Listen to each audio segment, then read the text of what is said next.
Good evening and welcome to the Paranormal Lens podcast. My name is Chad Thomas. I'm here with Kirstin Truccano and Jamie Widener. And we're the Paranormal Lens podcast presented by Jotnick's Paranormal. How are you guys doing this week? It's been a week. Oh no. Wait, what happened? I told you guys.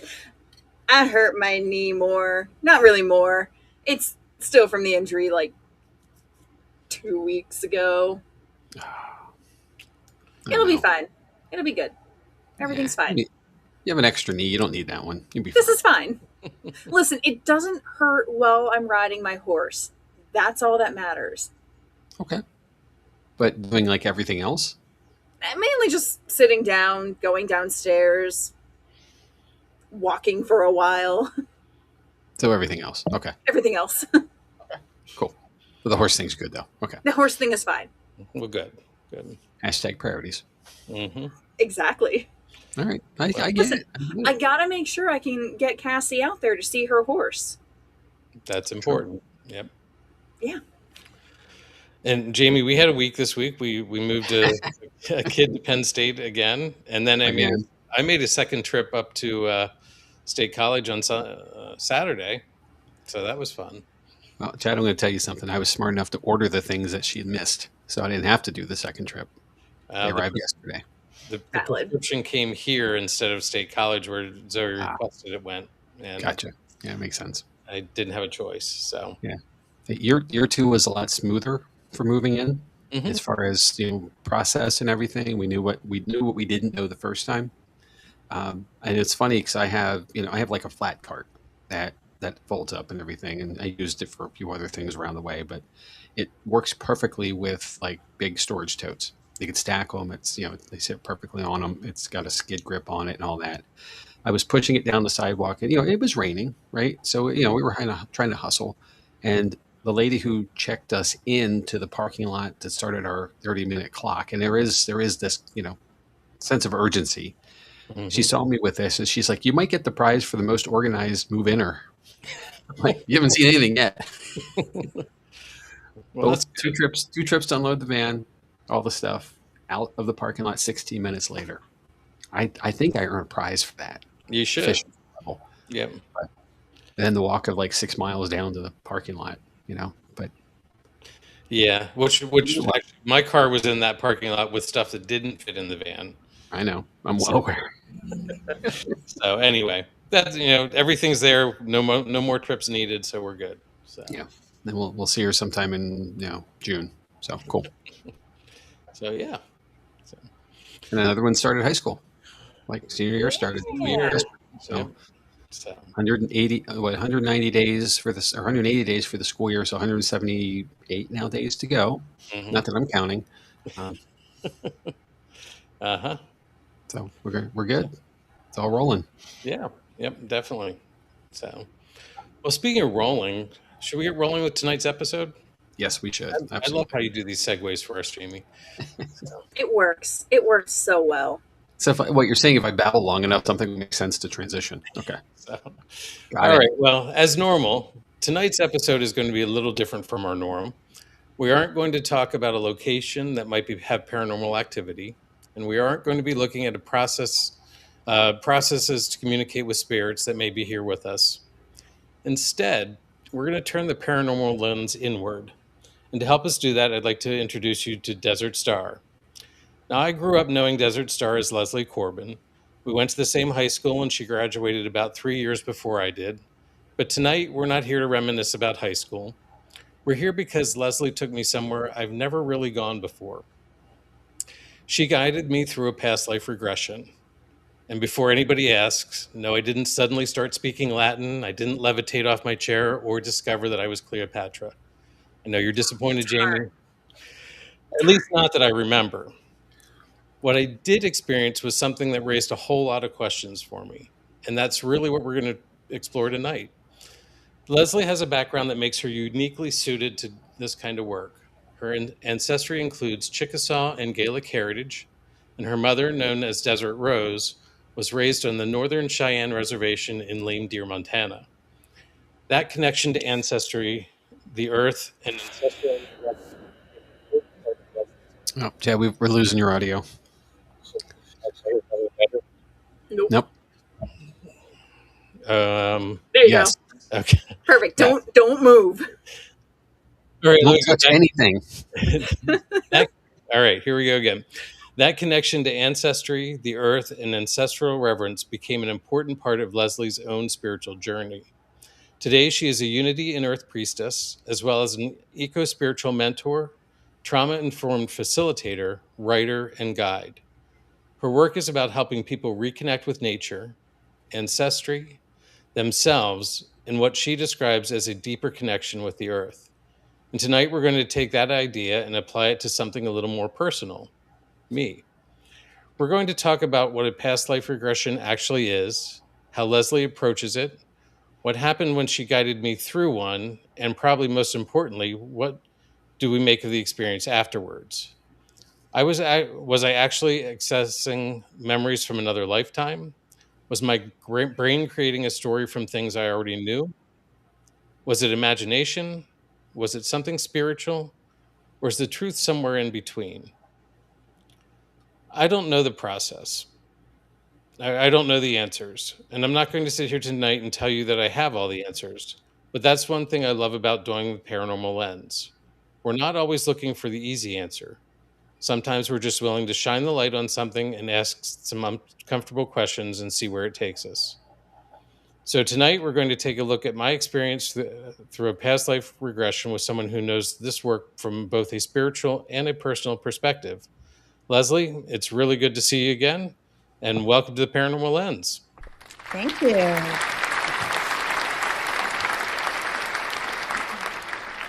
And before we start, let's dive a little bit into Desert Star, which is the name that you go by. Can you tell us where you got that, or? Oh, I'd love to. And it's something that I am working on embodying what my mother foresaw when she gave me that name. In the Northern Cheyenne tradition, the parents give a tribal name to their children. And my grandmother gave my mother the name of Desert Rose. And my sister and I, had been wondering when my mom was going to confer a name on us. And I finally pushed her. I said, "It's now or never, Mom." And we gave her a good week to think about it. And I will tell you, the reason that she never wanted to do that was because growing up on the res when she did was incredibly traumatic. A lot of poverty and a lot of violence on the res. So there was a time period where my mom did pretty much everything she could to kind of cut that tie. But we pushed her back against the wall and said, we want a tribal name. And my mom came up with Desert Radiant Star for me and Desert Eve for my sister. And we're both trying to embody those names, at least what we think my mom intended for that. Very cool. So, all right. Well, thank you for that. Let's dig a little bit into the past life regression. Before we get started of what happened with my session, what exactly is QHHT, which is the type of regression that we did, and what happens? Can you explain a little bit how we get there, things along that nature? Sure. QHHT is the acronym for Quantum Healing and Hypnosis Technique, which is a specific modality that was founded and developed by Dolores Cannon. She's the OG past life regressionist, and she's written tons and tons of books on the various experiences that she has witnessed by regressing others. And so I learned actually from her daughter. Dolores had passed, her daughter picked up the torch. And essentially, this technique, as we were taught, is one that builds a very close rapport with the client and then leads through 3 days in the life of that specific lifetime. And then we do a discussion with your higher self soul on anything that seems to have come up during the regression and or any healing or questions you may have that you want to be focused, your higher self focused on as the last portion of the regression. Okay. I have a summary of the session that I'll read here in a second. But before I do that, as you know, and as a lot of our guests or visitors may know, I don't visualize the way most people visualize because of something called aphantasia. I tend to experience things through feelings, memories, concepts, and impressions. Now, you knew that before we started. Were you concerned that it would affect the session at all? It's a really good question. And the most important thing with people who have aphantasia or other sorts of sensory differences is to understand how they need to be approached. And so one of the things you remember, Chad, is our having a discussion. If I say the term, can you see something? I wanted you to use that term, see, in whatever way that made sense to you. So if you couldn't visualize, don't get hung up on the term see. Use it in a way that tells you imaginatively, however you come up with imagery. Mm-hmm. So I knew that as long as we had that basis and that foundation of understanding between us and not to get hung up on specific terms, that you would have no problem at all. Right. Okay. And you didn't. That's right.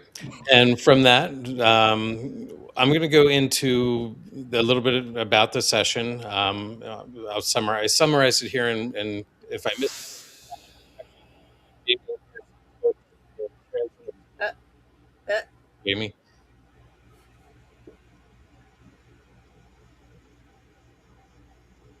what's that? you went muffled. I did, or Jamie did? I didn't hear. Well, Jamie. now Jamie's muted, so Okay, is that better? you're better now. Jamie, can we hear you? No. Okay. I was trying to say you're muted or muffled. I'm muted. All right. Well, I'll try this again. So, on July 18th, 2026, I underwent a QHHT session with Desert Star in Milton, Delaware. During the regression, I initially found myself in a strange state where I didn't feel like I had a physical body. I was floating as energy with darkness above me and white light below me. At first, I resisted the light because I didn't know what would happen if I allowed it to surround me. Eventually, I decided to trust it, and as the light enveloped me, I experienced it as something peaceful, pure, and good. Then I began experiencing a very strong vibration. It was strange, but not painful. I actually physically shook during parts of this. I felt like something was anchoring my right leg, not allowing me to leave where I was. We eventually worked through that, and from there, the experience shifted into what felt like a past life connected to the Black Forest in Germany. The name Heinrich came to me. I experienced Heinrich as a solitary clockmaker living in a cottage in the forest. He was fascinated by gears, mechanics, and the intricate details of clockmaking. He became very successful, possibly even famous, but he lived a very isolated life.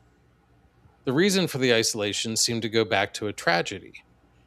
While Heinrich was away from his village as a young man, a fire destroyed his family's home. His parents and other family members died in the fire. Heinrich believed that if he had been home, he could have somehow prevented it. He carried that guilt for the rest of his life. He eventually left the village and lived alone in the forest. His clocks gave him purpose, but something was missing. He never shared his knowledge with an apprentice, even though that was something that could have brought him fulfillment. When Heinrich died, it was peaceful. He was simply old, tired, and ready to go. After that, the session shifted back to me and what all of this might mean for my life now. The biggest message was about grief, isolation, and holding myself back. I was told that I need to recognize the past, learn from it, and then allow it to remain in the past rather than letting it control me. Another message was about connection. I've always been someone who can be comfortable on my own, but the session suggested that I need to become more open to other people and to the spiritual experiences around me. We also talked about an experience I've had where I seem to receive information while investigating a location. The message I received was that I may have the ability to connect with the energy or imprint of a location, but I need to learn how to recognize when that connection is available. There was also a strong message about healing. The session suggested that I may have an ability connected to healing that I haven't fully trusted or explored. And perhaps the strongest message of the entire experience was very simple: stop holding yourself back. Make time for this, pay attention to the signs, trust the thoughts and impressions that come through, be willing to connect with others. Now, whether what I experienced was a past life, my subconscious, my higher self, or something else entirely, I can't be certain, but the experience gave me a whole lot to think about. And for me, the message that stands out most is honor the past, learn from it, let go of what no longer serves you, and be willing to move forward. So, Desert Star, is that a good summary of what we covered? I would say that's an excellent summary. I had forgotten about the name Heinrich, and I remember now that we had talked about that name having come to you, and we did just a quick Google search to see what we would find for someone's name Heinrich, and in some way related to clockmaking, and there were all kinds of allegories and such. Mm-hmm. So I was really interested to see what you would find after the fact as far as doing some historical searching, but I was very satisfied with some of the threads that connected that past life to the life you have now. Okay.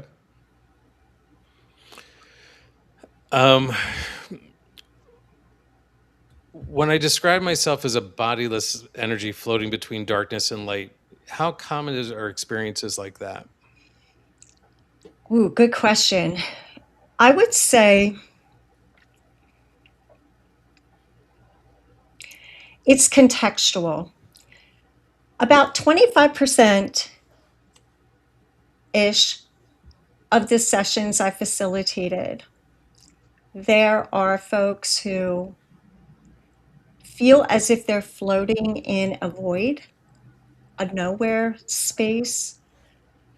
It's more of an energetic presence that they experience. And often they are in between lives, either having just passed and their soul is kind of in a holding pattern, waiting room, if you will, Mm-hmm. or they're a little bit further along and they're about to be reincarnated into the next physical form, whatever that may take. That is where I thought you were going to go. So when I was working with you to determine where exactly you were, we focused a lot on the feelings that you were having in that specific period of time, because that often is an indicator as to whether you're in between lives or in another dimension or even another planetary system. Okay. But as you described it, being more of an energetic type of limbo place where you were trying to meet the vibration of the past life that you needed to experience, it became clear that that was more your direction as opposed to being in between lives. Okay. And speaking of the vibration, let's talk about that a little bit, because I think it surprised me, and you thought it was something else. I remember being in the meditative state, or however you want to describe it, and literally shaking.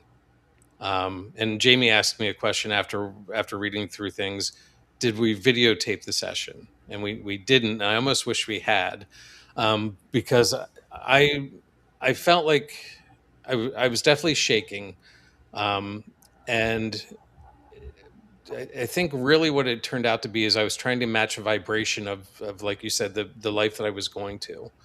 And I needed to be on the same vibrational plane. So it was interesting that I was actually physically shaking, except for my right leg, which Right. felt anchored. Right. And it literally felt like there was something, not like a hand holding me, but something anchoring me back to a place. And what did you think as you were experiencing this with me? Yeah, there's a lot of times that the client will have very anywhere from very subtle to very profound inner body temperature changes. And if you think about being in a meditative state or almost falling asleep, things calm down. Your circulatory system starts to rest, your respiration begins to rest. And so it's very common for someone who might have felt completely warm and comfortable in the beginning of the session to experience coolness or even, feeling uncomfortably cold and shivering somewhat further into the regression. And that is what I thought was happening to you. Um, the shaking that I saw was somewhat extreme for shivering. So when you explained that you were not actually cold, that it was more of an energetic rush that you were experiencing, that made sense to me. But you wouldn't have been the first person who started out totally fine and then ended up needing a blanket halfway through. Right. So one thing I forgot to mention, and wanted to start off with is actually before we started the session, you took some notes on energies that you saw and you Mhm. wrote them down, but you didn't share them with me at the time. Right. We talked about them afterwards. Do you have those, or I have them written down? Do you have those with you? I do. Do you want to share what you saw? Sure, I pulled out my notes. So typically with QHHT, because the modality is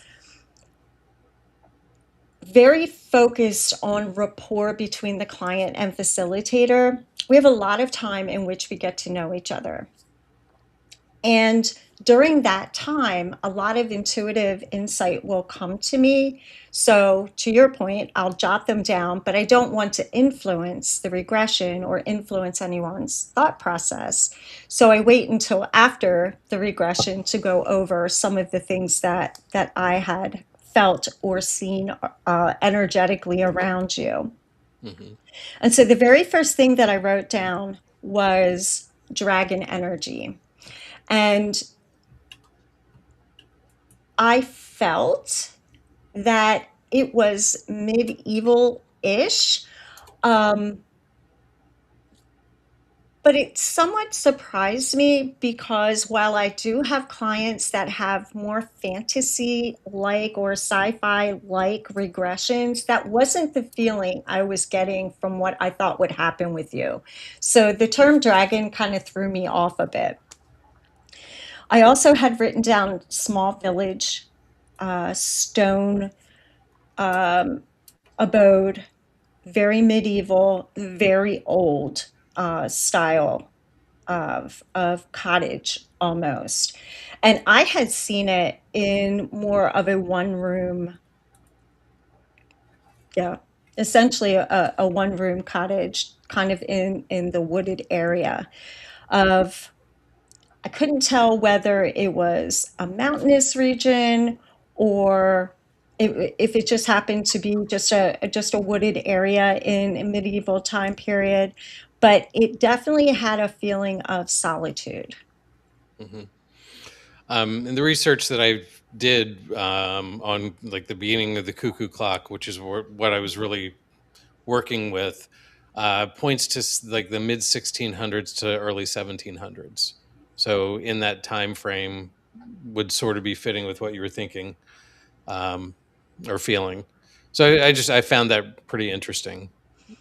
So Yeah, and I thought what your research showed about which I'm sure we'll talk about, which your research showed about dragon energy and or the belief system of people in the medieval time period in not understanding how things combust or why things are flammable, would be, a plausible explanation for them to explain away a tragedy that occurred through fire or Right. some type of an explosion. Right.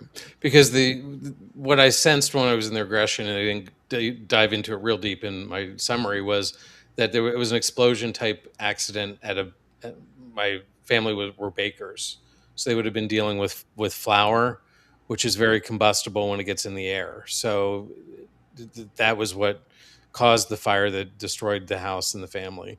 So the dragon type energy, the fire could have been some way that they described it, because even though Christianity had come into that area in the 1700s, they were still had the beliefs of the dragons and things along those lines. Right. So Right. Yeah, it started to make sense after you had done some research, because I really was thinking, why a dragon? Usually I'll see right. very specific things relatable, and that one had thrown me. So Jamie, you have that inquisitive look on your face. Do you have any questions yet, or? I had to find the unmute button first. I have several. I'm going to wait. So I've got a list. So I'm starting a list here. So I'll wait. All good. I do want to, if we have a moment to pause, there are some comments to catch up on if I can. Going back to the very beginning, Stefan has joined us as hello, everyone. Bert has joined us as saying hello as well. Heather has joined us and saying hi. Looking forward to the show tonight. Mom and Kaya are watching here on YouTube. So it's date night. So Date all right. night. Good stuff. Back when you were muffled, this intern Alex joined in and said, "That's how I normally hear him talk." Sounding like one of your favorite children, right there. It's so not your good. favorite, Our but intern one of your finally showed favorite. up. Yeah, it's about time you did something right. Finally. Stefan has given us a link, and I'm not sure where this goes, so I'm going to hold off on that. And let's see, Todd Cogatalo has joined us. Said hi. Sorry for being MIA. Hope you all are doing great, and we are. Thanks for joining us, Todd. It's good to see you again. And of course, as usual, there's conversation between our guests or folks. And he says hi to Bert and Heather, and Bert gave the ever-friendly wave back. So, yay. All right, and we're good. Okay. All right. All right. So jumping back in, let's talk about Heinrich a little bit. And what made you believe we were experiencing something real? Like how did I relay to you about Heinrich? I thought, especially for someone who has a sensory distortion, if you will, like aphantasia, your description of your home, of the way in which you made clocks, the people that would rarely, but would come to visit you, I thought was so detailed that I had to remind myself that you weren't seeing that visually like many of us would be able to imagine in our minds, that information was coming to you in some other method. But not only that, I thought you did a really good job of describing the way Heinrich felt during the regression. Because a lot of times people see the regression as if they're looking at a movie, but you actually felt it. And Dolores Cannon calls this somnambulism. Some other regressionists use somnambulism in a different way, but she uses somnambulism to mean that you're actually in first person, describing what you're experiencing, or you're in character. And so you became Heinrich. And when I was asking you questions about your abode, and did you have any friendships or did you have any partners in that lifetime, you answered very clearly from, a first person standpoint. Mm-hmm. Um, and it was, I definitely felt that that's who it was. I felt like I had a pet companion, which once I came out of the regression, this is something that was interesting. Things kept coming after the regression. It was like once I was back to normal, we'll use that term. Like I remember standing up to walk to the bathroom, I think, and I looked at you and I said, it was a dog. Because I had said I had an animal companion, but it was at that moment that was like, it was a dog and there was a cat there, but it wasn't like, it was there because of mice and things like that. The dog was my companion. And it was just really cool how things kept growing after the session. The more you remember, and things just kept the color kept getting filled in, I guess is a good way of putting it. Yeah, that's a great way of putting it. And that's one of the reasons, Chad, why I offer as part of this, not just the regression, but 90 days of what we call aftercare, but primarily to kind of flesh through those types of details that would pop back up later and integrate the experience with the new information coming in. Okay. I'm going to throw this comment up because it's actually a good question. Well, it was more of a statement, but looking at it as a question, could you immediately pick up that I feel deeply? Hold on, let's read this aloud for those who are watching, for the audio participants. So Heather has asked the question, or made the comment, I'm sorry. When you meet Chad, you can almost immediately pick up that he can feel deeply, almost to a fault. So what's your interpretation of that? Mine? Yeah, sorry.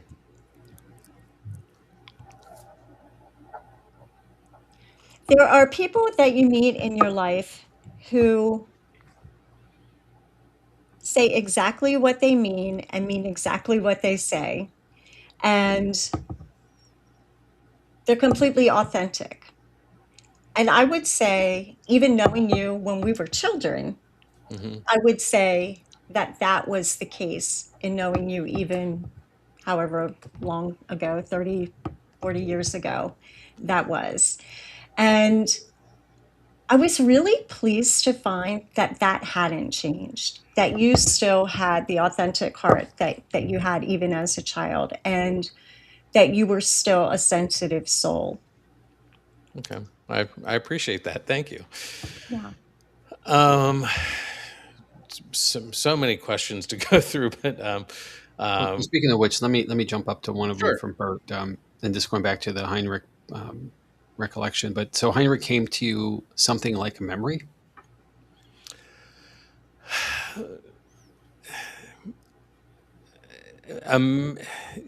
Yes, not like a memory, because it was like I was actually experiencing it. So it was more like a thought, more than a memory. I think would be a better way of putting it. Because I felt like I was there. I wasn't thinking back on the past. I was experiencing it at the time. And I think that's the whole point of the regression, is that you're experiencing it as it's happening.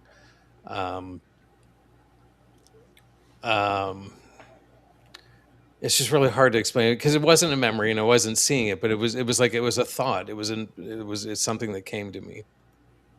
So. Thank you. Heather replied to that, says thank you. You said it better than me, sensitive soul, with a smiley face. So I appreciate that.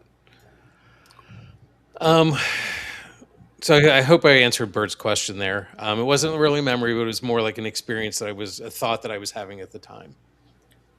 I found it interesting when we were talking about learning the clockmaking trade that I didn't have a teacher in the normal sense of a teacher. It was more of a spiritual teacher, more of a knowledge that just came to me.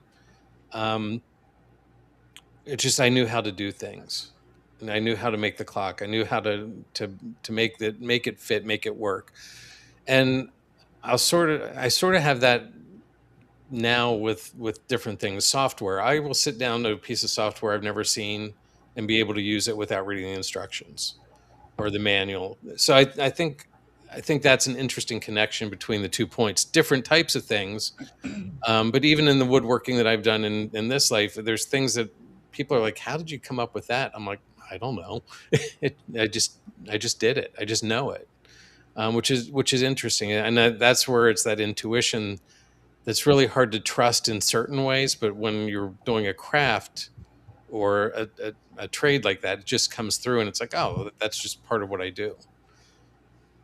It's that imaginative flow that if we would allow ourselves to appreciate and sink into, I think we would build more trust in our own abilities. I think that's a really good way of putting it. Mm-hmm. So, Yeah. so, and we didn't really dig into this, but I'm going to put Jamie on the spot. Jamie says that he is an unsensitive person, not insensitive, unsensitive. True story. But I think if he could embrace what you just said, some of that might start coming through. So, think about that, Jamie. Sure.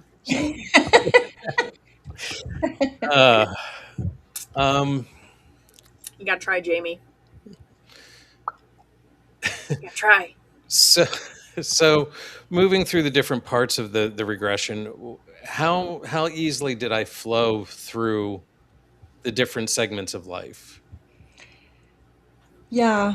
As I mentioned, since QHHT, the intent is to give as much information to the client or the individual being regressed as possible. So we go through 3 days in a life of that lifetime. And so the first part is dropping into wherever it is that you land. The other one is to move to another time or another day, and sometimes it's just a couple of hours. And some people actually go backwards if we look at time not as a construct, but as a linear function. When something is really important for you to know happening. So there's an event or some sort of information that would come up out of that next day. And then the third day is typically the day of your passing. So we don't go through the throes of death or the whole death scene type of thing, but we get into your mindset on how you felt, who was around you. Did you have any last, profound thoughts as you were about to pass? Maybe regrets, those types of things. And I was really pleased with how quickly you were able to change gears, clockmaking and not clockmaking as far as gear changing goes. Mm-hmm. A lot of times people have to kind of shift into a different space in order to mentally travel from one day to the next, but you did it like that. And so I think once you hit that vibration of that lifetime that you were intended to see, you were just in the flow. Okay. I think that sort of ties into a question that Todd had here. Yeah, that's a good one. How difficult is it to have a past life regression experience? I'll address it as it was not difficult at all. I was very concerned going into it because of the way I experience things. I don't see visions. I don't see in my mind's eye. So I was very nervous about it, and it's something we had talked about beforehand. And I just think the whole format that has been developed makes it very easy for almost anybody to go into the regressed session. Do you want to expand upon that a little bit, because you've done this a couple times?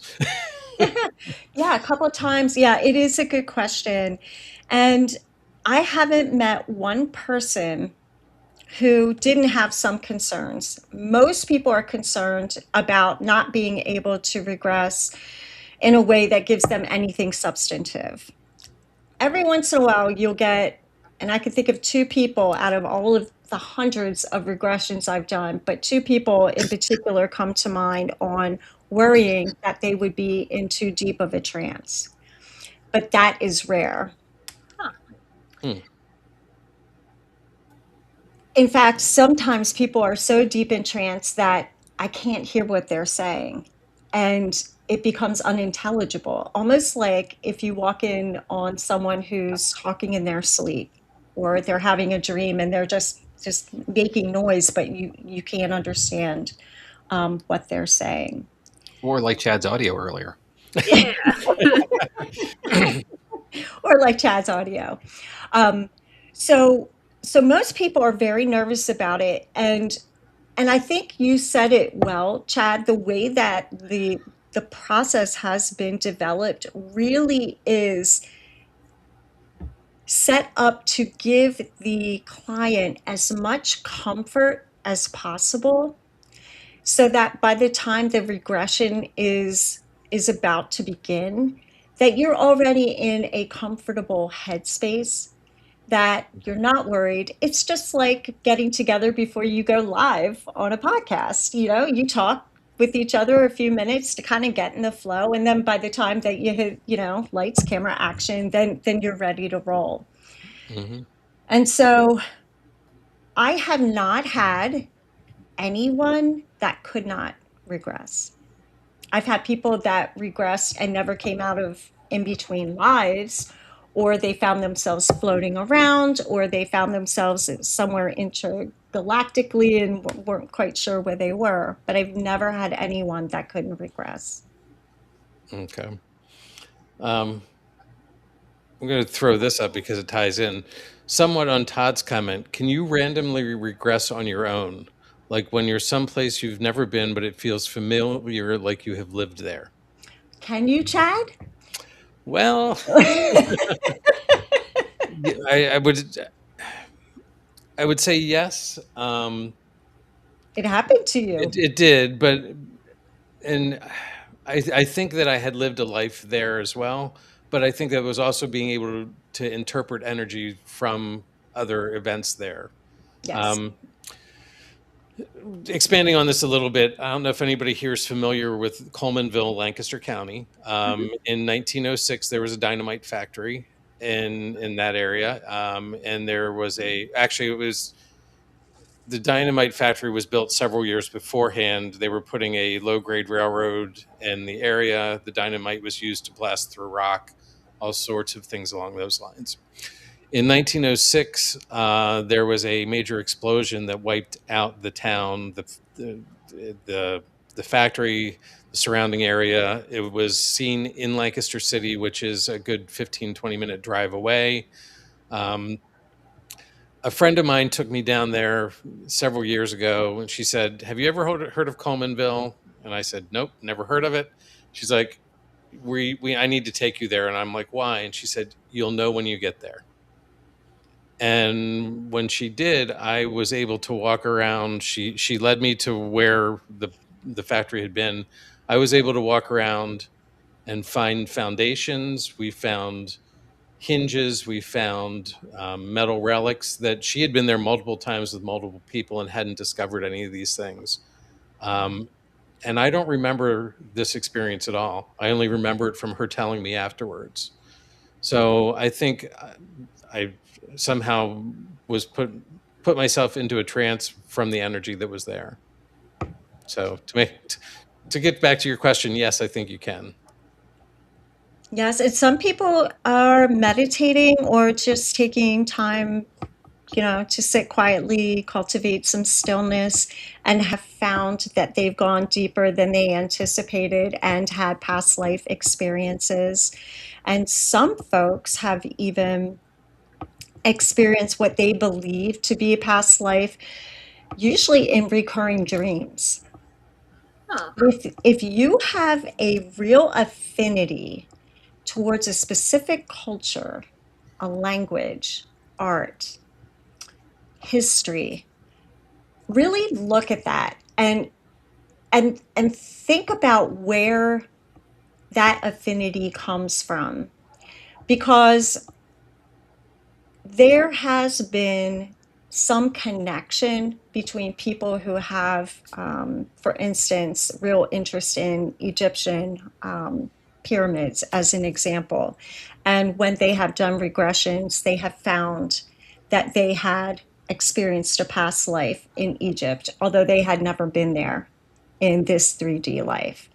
And so I think those things are really telltales for us, kind of hints for us to follow up on. Mm-hmm. There's also been some studies about afflictions that you have in this lifetime that may be tied to something that happened to you in a previous lifetime. One may be like you have a leg problem, and it may be that in a previous life you've lost that leg. I know, like, people with headaches or things, um, like constant headaches, will do a regression and find out that they may have been they may have passed because of a blow to the head, things like that.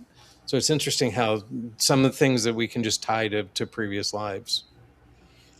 Yeah, the most, I think, stunning regression I did with regard to that was someone who was unable, it wasn't a full blown on panic phobia, but it was a definite discomfort in wearing anything around her neck. She couldn't wear scarves. If she did, she wore them and then, you know, couldn't take it off fast enough. She had a hard time wearing necklaces, chokers, those types of things around her neck. And she said she was tortured while growing up. Her mom kept putting her in turtlenecks, and she just felt like she was suffocating all of all of the time whenever she had these things around her. And so during the regression, she had several experiences.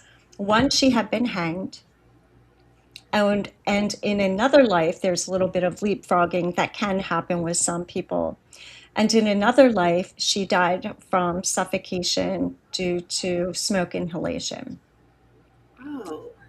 So once she realized that those events, whether they're subconscious explanations or they actually happened, just doesn't really matter. It gave her the comfort she needed to say, you know what?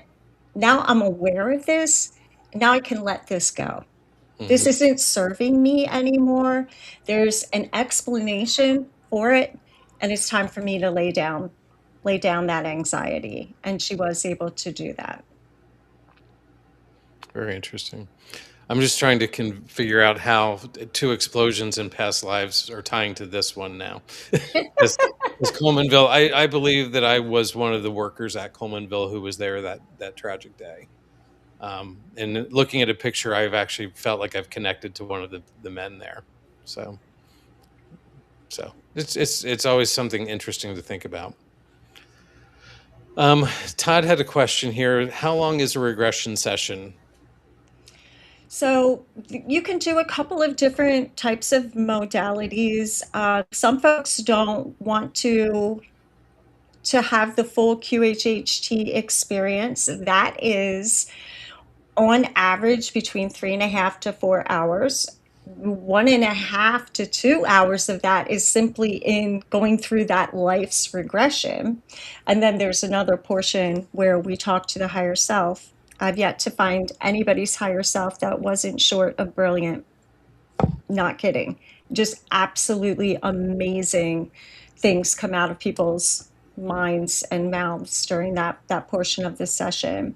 So for that question, a QHHT session, I have never had one that was any shorter than 3 hours.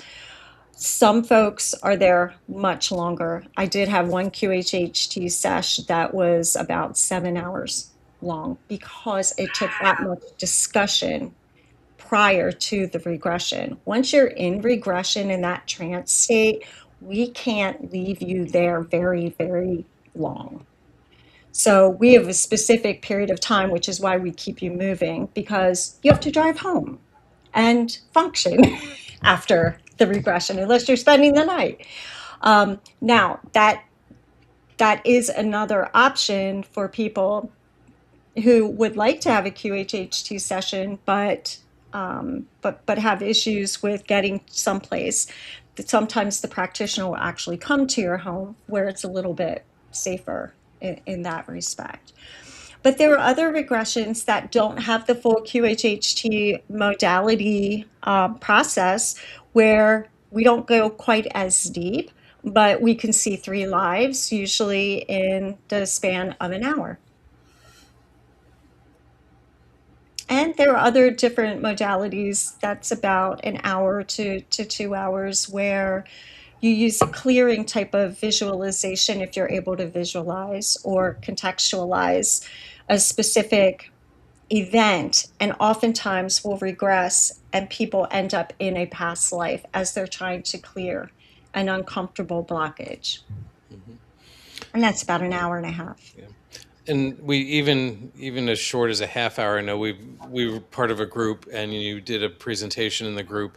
It was an online presentation where you were actually had the group regress, and I think it was about 20 to 30 minutes, if I remember correctly.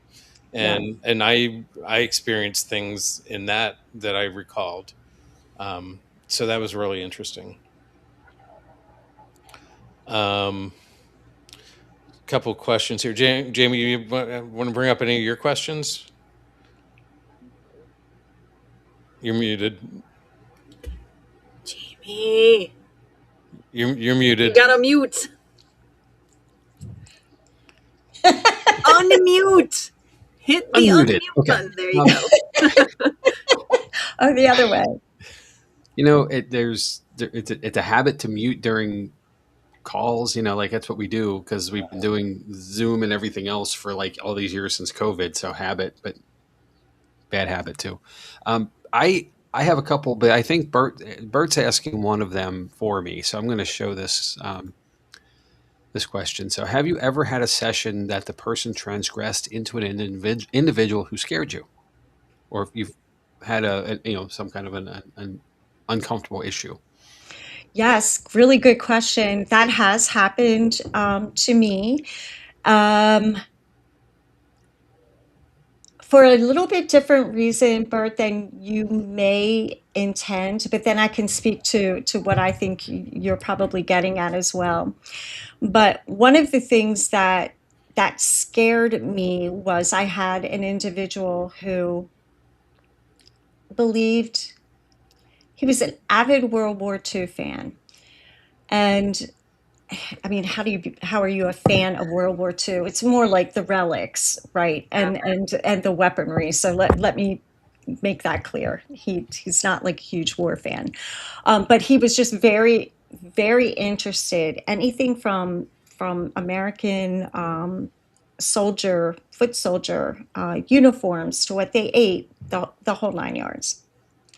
When he was being regressed, he refused to leave the battlefield. And one of the things that we're able to do is move you away from painful experiences. So you can witness it from happening, but you don't have to relive being shot. You don't have to relive having your leg amputated. You don't have to relive those types of things.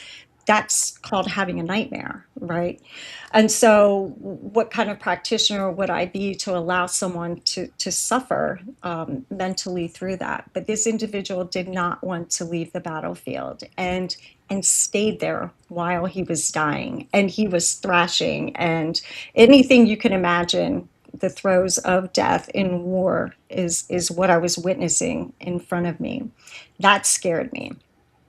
But that scared me for his health and his refusal to leave. He felt like he had to see this through. He had survivor's guilt, and he felt like he had to see this through.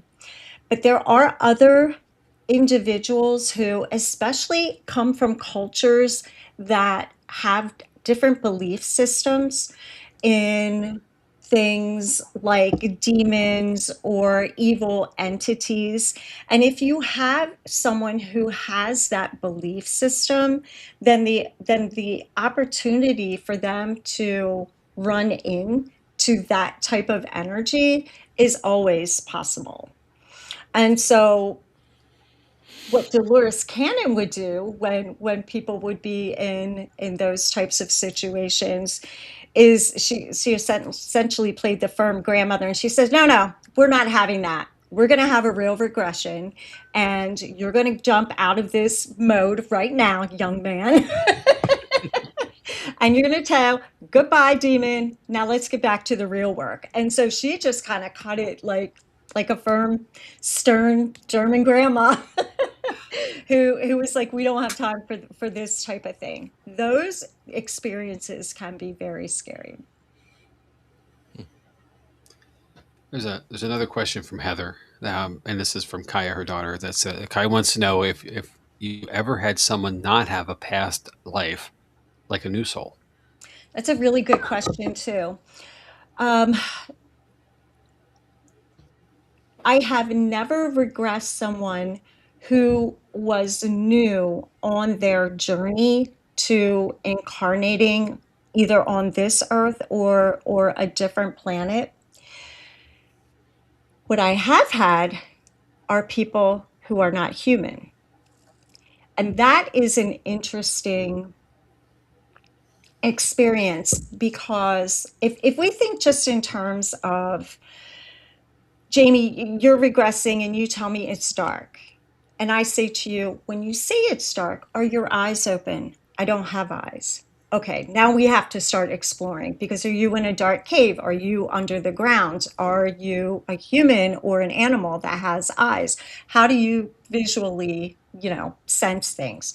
And so it becomes a real investigative process to kind of figure out what you are and why you're seeing dark. Or maybe you're just in a room and somebody flicked the light switch off, right? And so I have had people who were rocks, who were toads, who were trees, because this isn't about our past life as a human. It's about consciousness and however our consciousness takes form in a way that we have something to learn that's important to us to take back with us. Can that speak a little bit to, and I believe it's in the Buddhist faith, where the quality of your life will equate to the leveling of your next life. If you had a good life, you'll elevate. If you had you had poor life or made bad choices, whatnot, you'll degress. Is there something to that? Perhaps there's somebody would be something that's not what I would say like a normal human. I have had people feel like that perhaps the way they either mistreated others in a past life could explain why they are now on the karmic end of receiving something that's not so pleasant. Every once in a while, you'll have someone who says, "Oh my gosh, I get it now." I have one man who he reminded me of Scrooge. He was like the archetypal, Ebenezer Scrooge, and he Pertnier described himself almost to the T as that individual, and he realized that in this life, his kind of curmudgeonly, Scrooge-ish ways may have come back to bite him a little bit. That's really cool because that's the point, right? That's the point, to say, oh my gosh, how do I break the karmic cycle? I break it by recognizing how I caused it, right? Mm-hmm. Oh, and having the willingness to make the change. That there's absolutely knowledge is one thing, but action is the other. Yeah. And I think that points to the whole, we're here on the earth to learn lessons and grow spiritually. And I think that sort of points to that, not all lessons are good. You have to experience good and bad to grow. So I think it's really interesting that you have to have both ends of that. Yeah. And then about 50% of the regressions, or maybe not quite 50%, but the folks aren't necessarily your friendly neighbor next door. There was one regression I had that, while it didn't scare me, they were pretty sure they had been a serial killer in a past life. So it did scare me, but it was on the edge. Interesting. Yeah. Wow. I have a question, and I'm not sure how they ask this, so I'm just going to say what I'm thinking. But and bear with me, I might be off point. But how does a past life regression relate to a out of body experience? We hear of these situations all the time, and someone's above themselves outside their physical sense, and usually it's at passing, maybe, but some traumatic event has happened perhaps, and then they are above or beyond themselves, seeing themselves outside. Is there any relation here or correlation? I think the ability to switch focus from seeing out of your own eyes to viewing as a third party almost has some threads there. Not many people can switch the focus of their consciousness to being in the room, or expansive, if you will, looking at the individual sitting in the chair. That's more difficult than being able to switch your focus to an event or occurrence in a past life. But they can both happen simultaneously as well. And I've had people who have also had past lives and they were their own ancestors. And that, you want to talk about karmic wheel reckoning, is an interesting one. But yeah, to your point, Jamie, that ability to switch your focus and consciousness to outside of the human body is something a talented few can do. And I've actually had that experience once in my life as well, and I can't remember what the term for it is, where it's an out of body experience, but drawing a blank on it. But it's a really weird experience to have happen, where you're sort of floating up and seeing other things. We talked about Dolores Cannon earlier. She dives into this a lot in some of her books, like The Convoluted Universe, where this is a way of travel for people and a way of learning, where you can go to other places and learn. It's something that it's a skill that I believe we as humans used to have, and or not necessarily humans, but even possible aliens used to have the skill and would be able to travel that way and learn and gain knowledge, because you can travel a lot faster than you can physically. So Yeah, for sure. It's switching the intention and the focus.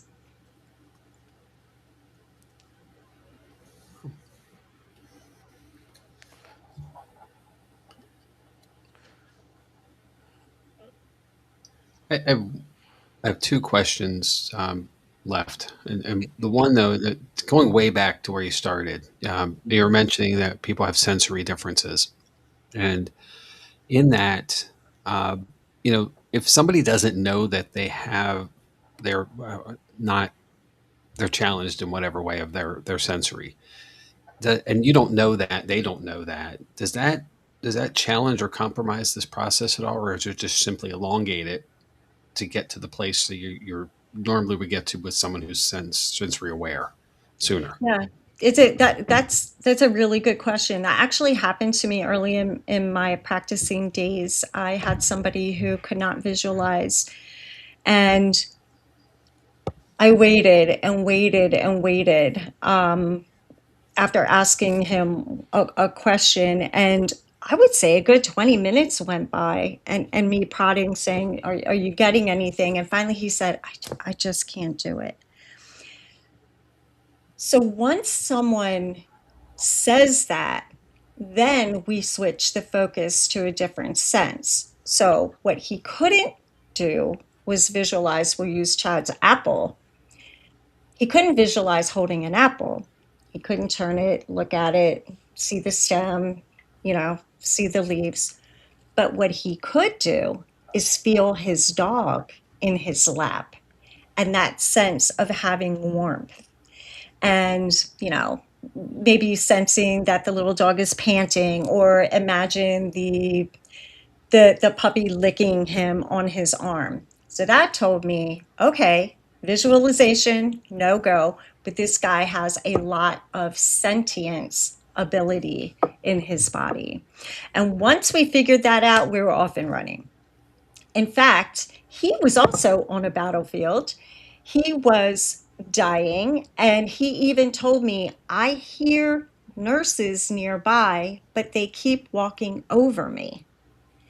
And all of that was based on how he felt as he was laying on the ground and what he heard happening, or as the air passed when someone would pass them. He could feel the breeze against his cheek. None of that was done visually. So there have been, and Chad, I don't know if you've seen this in any or read any of this in Dolores's books, but she does speak about being able to regress someone who is blind. So they can have a regression and tell you what their cottage looks like, tell you what their puppy looked like, Are they telling you from a different sensory perspective? Probably.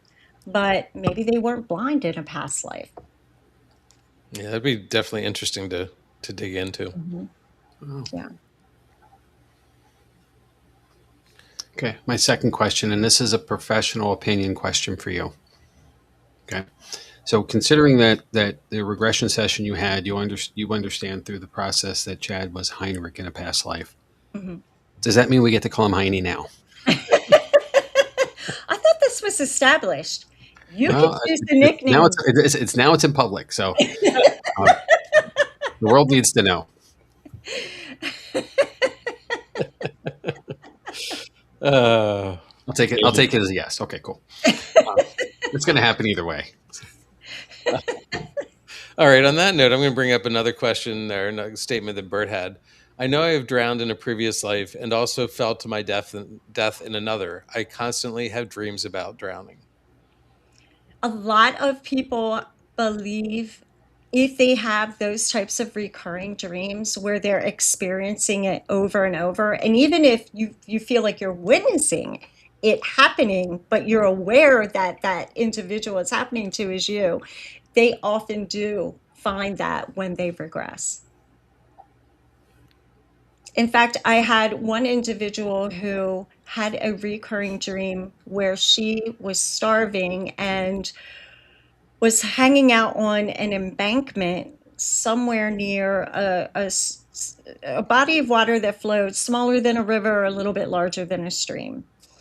And she had this recurring dream from seeing her as first person. She could feel that she was starving. She had seen it from like a third person perspective, hunkering down by this embankment. She ended up during regression finding out that she and her brother were hiding. They had a southern home and their house was getting sacked during the Civil War. But that was something that she had experienced, I think, since childhood. And during the regression, it was like, okay, blown open. What exactly am I remembering here? That was like a memory and then became an actual lifetime that she was able to experience.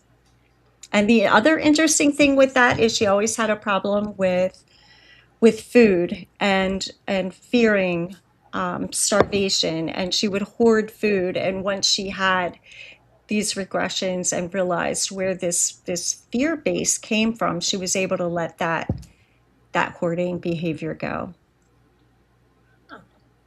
Wow, very interesting.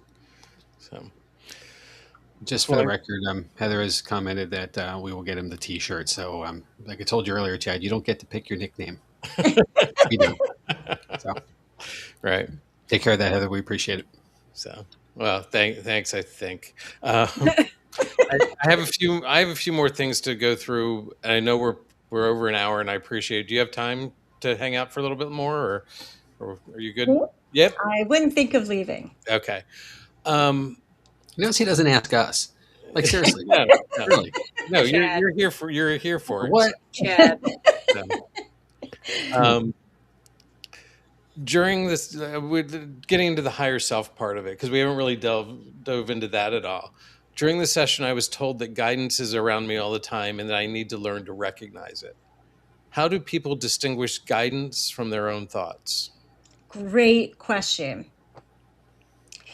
If you're thinking of something, for instance, I really need to, I don't know, do the dishes. I got a pile up of dishes. Oh my gosh. And then that leads to another thought. Oh man, what am I going to have for dinner? Blah, blah, blah. And we all know how thoughts kind of branch off of each other. And it kind of takes sometimes linear, sometimes, other types of patterns. But you know that you originated the thought. That's how you know that that's something that came out of your brain. If you're thinking about doing the dishes and saying, maybe I'm just going to get paper plates from now on, and all of a sudden, grandma pops into your mind and she is showing you an image of a photo of her holding you as a child, then you know that had nothing to do with your thought process about washing dishes, that it kind of came in out of left field. And it also feels differently. You know that when you're ruminating on something, you guys know that feeling. It's like, "Ugh, I should have done this, I shouldn't have done that." You have a to-do list or whatever it is you're ruminating on. There's a different energy in here than when something just comes to you out of the blue. Yeah, that's a good way of putting it. It feels fresh. It feels new. It's like, oh, hi, I hadn't thought about you in ages, right? So it's a whole different feeling on the inside as well when that information comes in.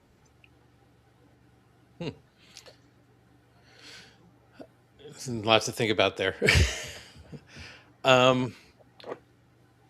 Is the higher self something that you believe is an actual conscious aspect of us, or could it be another way of describing like a subconscious mind? Or is there something different that you see the higher self as?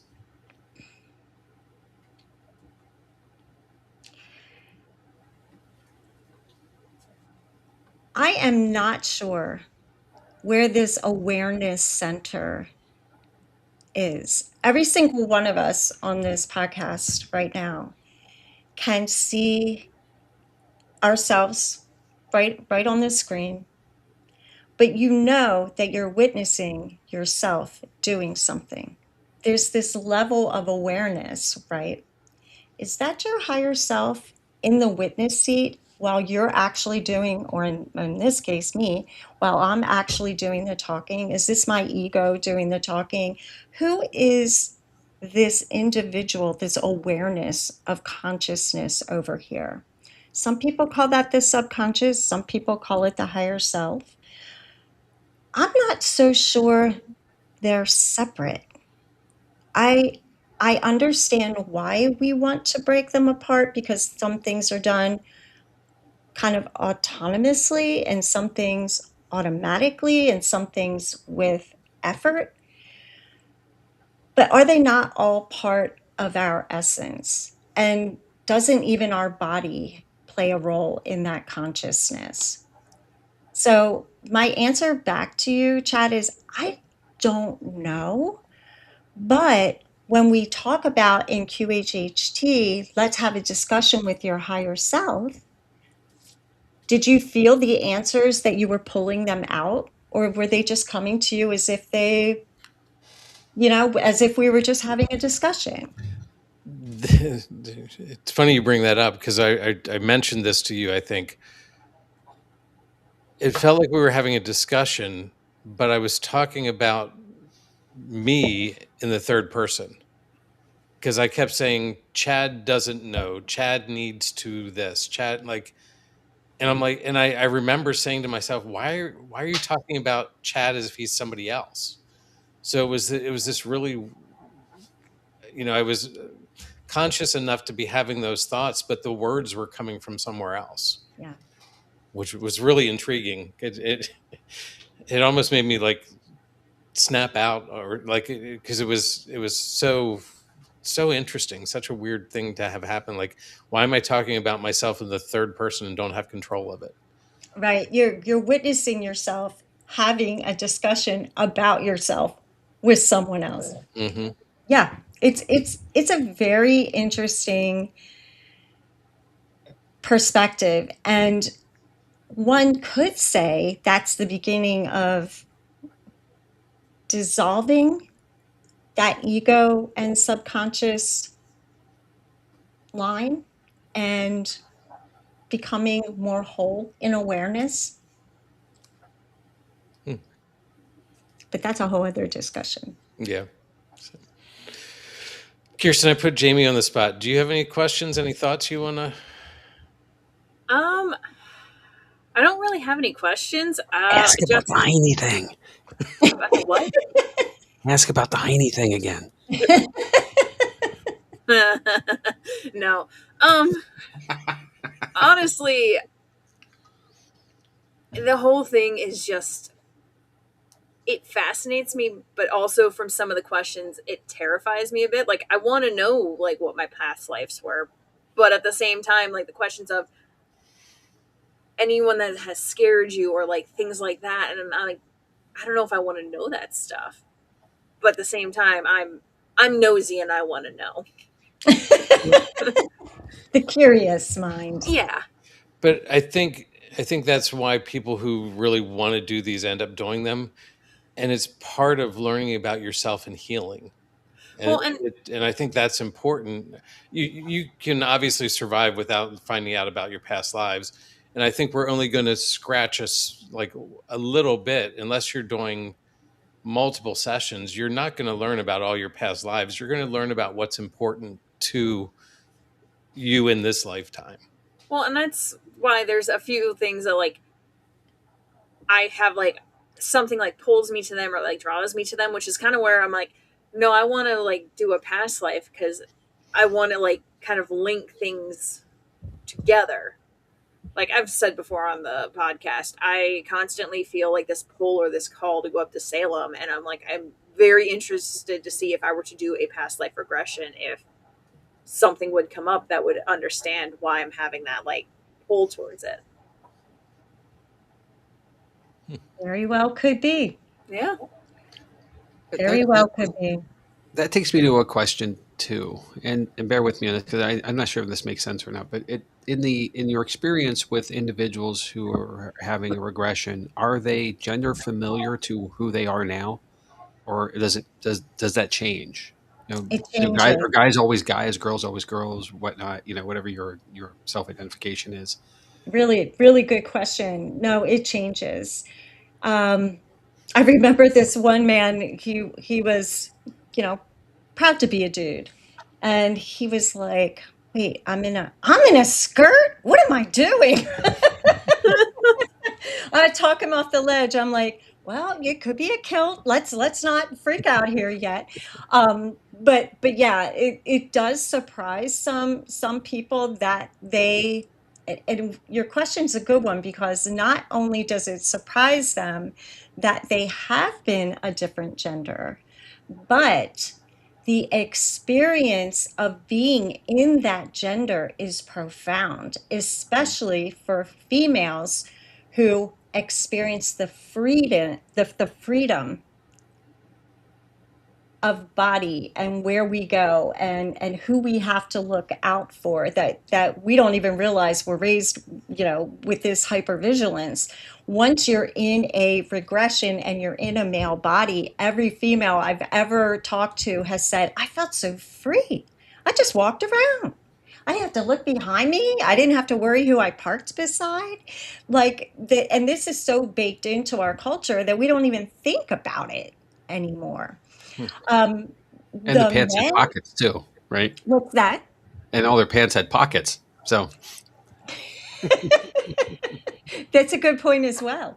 Yeah. Once the man got over being in a skirt, he was proud he was a warrior, so that made up for his skirt wearing ways. But yeah, some people are a little resistant to that for whatever reason.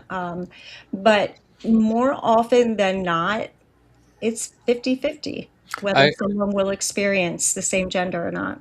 I was actually really expecting to experience a female gender life when we regressed. Really? I was surprised that it wasn't, but maybe next time. Yeah, maybe next time. So, something that I just thought of, and it's not an experience I had. It was actually two friends. We got into talking, and one of them did a past life regression. And he actually found out that our other friend, he's known in previous lives. And wasn't the most friendliest because he's like, yeah, we were at a cemetery and she shot me in the back of the head. I'm like, oh. But he's like, yeah, we've had a few past lives together. So I always thought that was interesting there was a linking of two people. Well, I think Dolores has talked about that in several of her books. And there's even people who can't be in the same room as somebody because of past life experiences. And it's like, why does this person rub me the wrong way? I don't really know them. I don't have anything against them. And it's like, what is it there? There's that friction, that some people feel with others. It was interesting though, because like they're the closest of friends. So it's like, you wouldn't think of that in a past life. Well, it's healing karma. True. Yeah. But also, Kirstin, that's amazing how people have the gravity to come together over all of this and to find themselves over and over again. That's wow. Just what I was going to say. It's like, Jamie, I feel like I knew you all my life. Wait, why do I feel like I've known him all my life? I just met this man, and like, where does that sense come from? You're saying I should book a session this way, right? We both need Jamie. You bring that up. I was hoping we were going to skip this one. Okay, cool. Actually, a statement from Heather. I think Jamie unintentionally blocks his sensitivity using too much logic. I think Jamie is very open-minded, but needs to just let go. He really needs to do a session with her. I want to do a session. Thank you, Jamie. Heather. Road trip. Let's go. Now Heather's now working your marketing program. So, she's hired. So, well, we are going on almost an hour and a half. Do you guys have any more questions? I have one wrap-up question I wanted to ask, but if you guys have some questions. Well, just let me throw some comments here quick, just to catch up to that. One of the things we do, because we usually talk about a place somewhere, a location or a physical thing. So the comment road trip keeps coming up, and it did here. So congratulations, Bert. And I think maybe the road trip is to you for a session. Yeah. In this case. Stefan has commented that he is very intrigued by this. And the next comment to follow is, given the supposed historical lineage of my family, it makes me wonder. And this was kind of going back into the area of gender transition between lives and so forth. And that it was in that window of the conversation. And Bert has said, I do believe people could be in multiple lives together. Heather and I both feel we have been together multiple times. And I have heard them say that out loud before, long before this moment. So that is really interesting. And another comment to there from Heather says, Bert and I have lived many lives together. We both knew each other. We both knew each other the moment we met in this life. I know we met in Ireland. The pull is so strong for us there, and I do travel there regularly. And Chad is haunted for Bert. Chad is. I'm not sure where that comes from, but yeah, and I'm wondering if Chad's haunted. Does that mean that Heine is too? Yes, I'm probably wondering out loud. Okay, never caught up. So we're talking about living lives together. One thing that keeps coming to my mind, and I don't know if I covered it in the synopsis I did, but I talked about an aunt that would come check on me when I was Heinrich and living on my own. Like I didn't have a lot of people, but she would come check on me every now and then. It keeps coming to my mind that was my maternal grandmother in this life. like that she was that aunt in that life. And I don't, what's telling me that, I don't know, but it's just, it keeps coming to my, like, it's that's not my thought. That's something else. So I think it's Right. really cool. And usually during a regression, and I can't recall if I did ask you, but often when we run into other people, oftentimes the client will say, I know this person. This is my son, or I know this is my grandmother from this life. It's like they instantaneously recognize them. If they don't, I'll typically ask, did you recognize anyone from your current life in there? So that's really interesting, Chad. That doesn't surprise me. So, two things, along with the knowing people, like lives being linked together. I feel like that's how my husband and I are. Like when I first met him, I felt like I'd known him before. So, which is why now every time we're talking or something or goofing around, I'm like, you do know I'm going to find you in the next life. We're stuck with me. And he just laughs. And my husband does not believe in any of this stuff, but he just laughs about it. The other thing is, yeah, there's another person that I've had this feeling of like I know you before, and Chad and Jamie know him. It's Zach. He's one where I'm like, I've known you from somewhere, and I'm pretty sure it's probably from a past life. Which means I'm stuck with him now too. It's funny. I had this psychic medium tell me one time, oh my God, you've been with your husband for 400 years. Aren't you bored yet? And I thought, well, now that you mention it,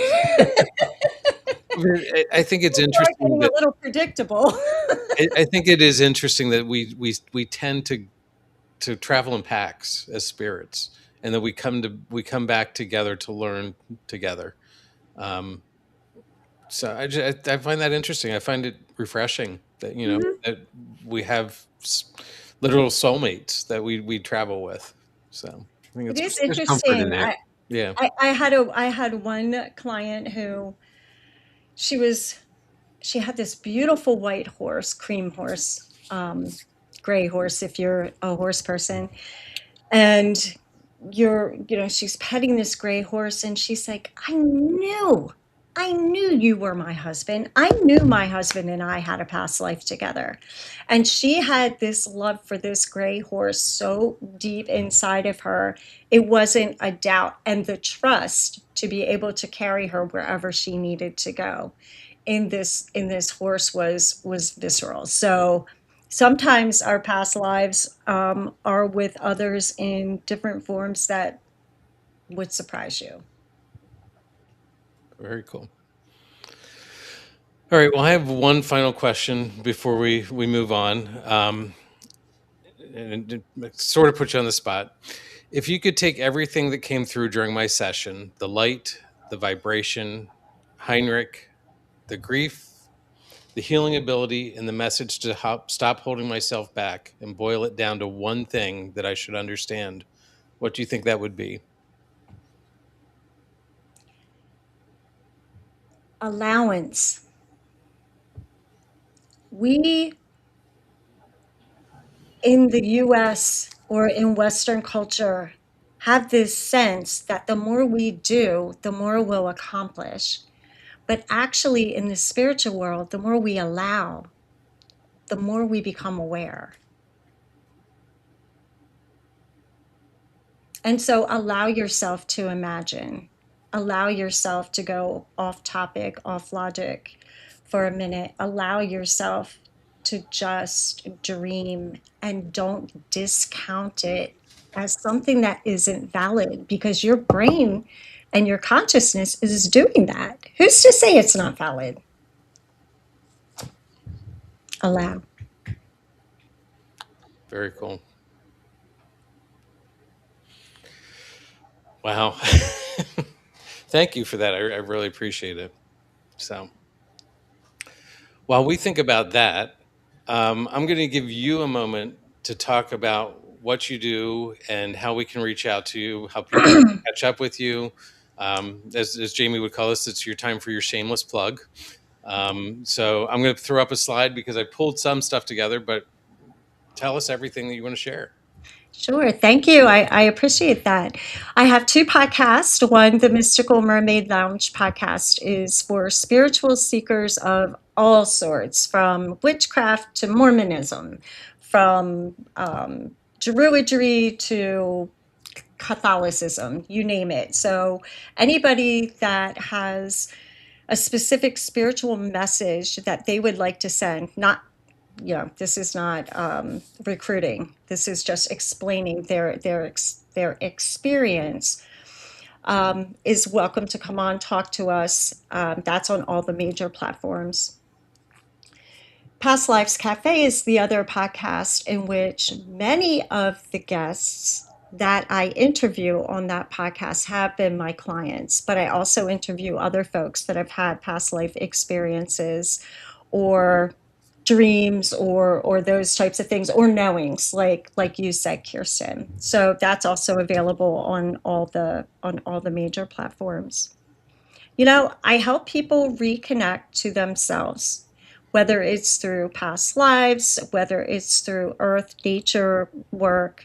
But one thing that facilitating so many past lives has shown me is that we have a common thread of alienation,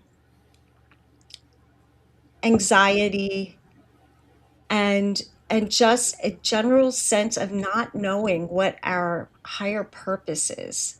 And almost every person I have talked with who wants a regression has one of these issues or all of them. And so I decided that if so many of us are feeling this way, then there's got to be a way to bring people home. And that's what I intend to do with my services, is to help them remember where they belong, what their purpose is, and give them a chance to reconnect. And we use Earth as guide to do that.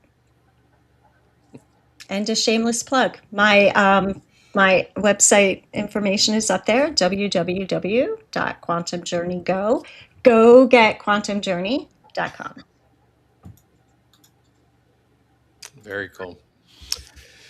And I'll put a plug out there for the Past Lives Cafe. I've been listening to it for a long time. I've really appreciated it. And I was a guest on your latest episode. So, we're sort of doing bookends on this one. So. I know, Chad, you've recommended both these podcasts to me. Mm-hmm. So, well, I highly recommend that everybody reach out and check things out. And, I can't thank you enough for coming on tonight and spending an hour and a half with us. I can't thank you enough for the regression that we did. It was amazing. It probably won't be my last. I think you need time in between to process and definitely need space, but I'm looking forward to finding out more in the future. So. Yeah.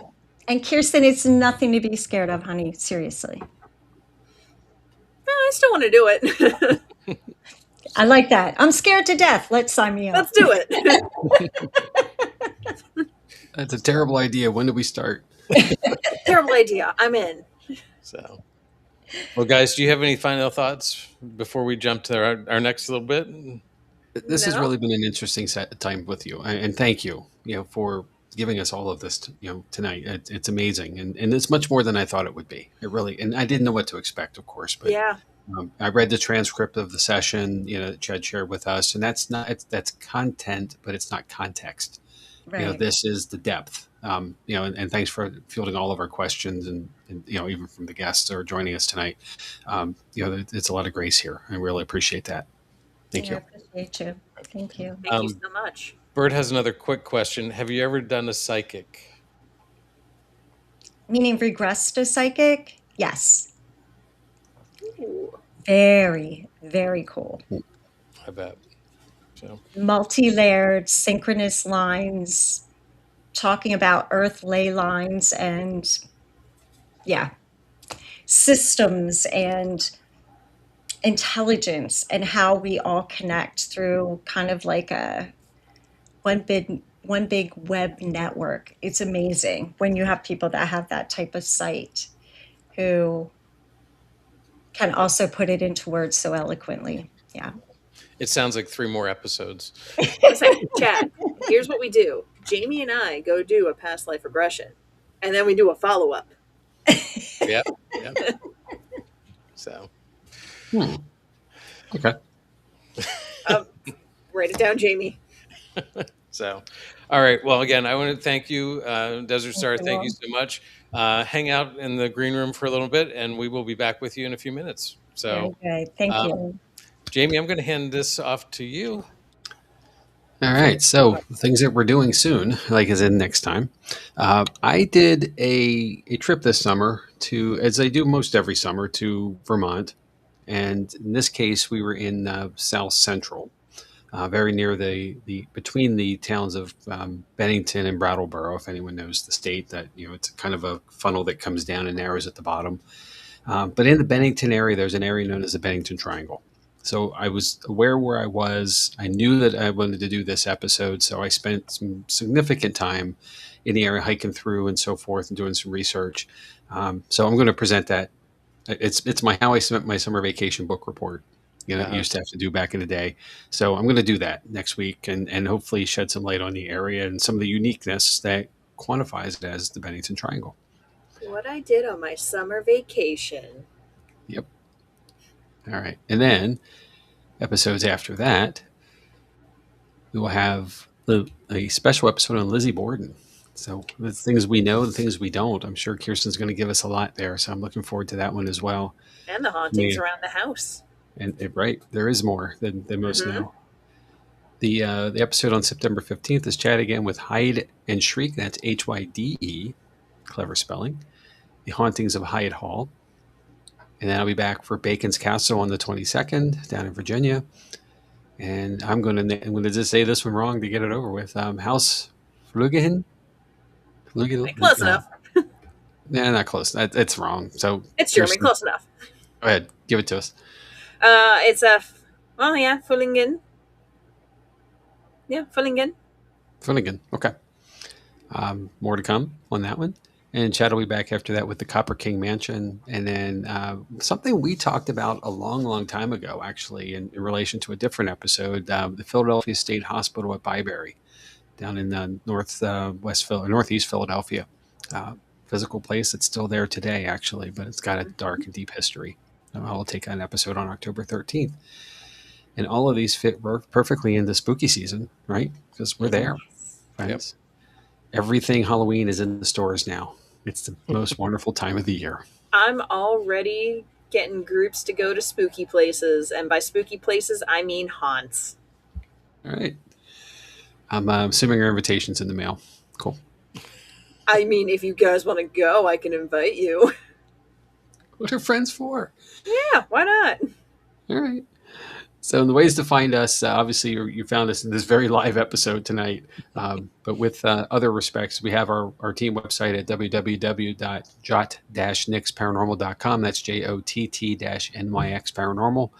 You can email us information on how you feel about our episodes or something you want us to cover or just anything. Honestly, we're all in at info@paranormal-lens.com. And all of our stuff, all the socials, including our site store, are all available on Linktree, which is linktr.ee/paranormal lens. And if you're interested in supporting the podcast, and we really greatly appreciate that, you can help us out with buymeacoffee.com/paranormal9 or hit the QR code that's on the screen now. We appreciate any support you're willing to offer us. And I think it wraps it up, right? Yeah, my gosh. Yeah. What a great episode, Chad. Thank you for going through this experience and for Desert Star for joining us. I mean, this was just enlightening. And I don't mean to be funny to say those phrase, but it really was fascinating episode. It was a great experience. I really enjoyed it. So, and I would recommend it to anybody who's interested. So, well, let me wrap this up by saying, for me, this experience wasn't just about discovering a possible past life. It was about confronting grief, opening myself to connection, and learning to stop holding myself back. I want to thank Desert Star again for guiding me through the experience and sharing it with all of you tonight. And whatever you believe about QHHT, I hope tonight gave you something to think about. So until next time, stay alert, stay respectful, and stay curious. Good night, everybody. We'll see you next week.